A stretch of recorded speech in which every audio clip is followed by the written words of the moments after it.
जैसा कि आपने फरमाया कि कल से इंशाल्लाह माह रमज़ान का मुतबरक महीना शुरू हो रहा है और लोग चूँकि यहाँ पर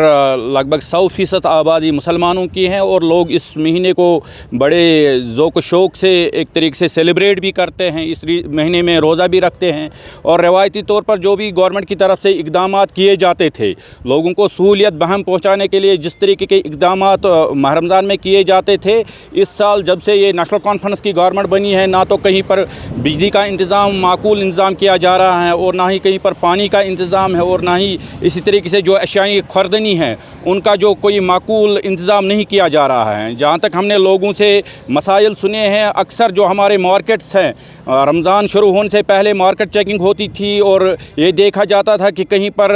महंगाई का क्या असर है और किस तरीके से लोगों को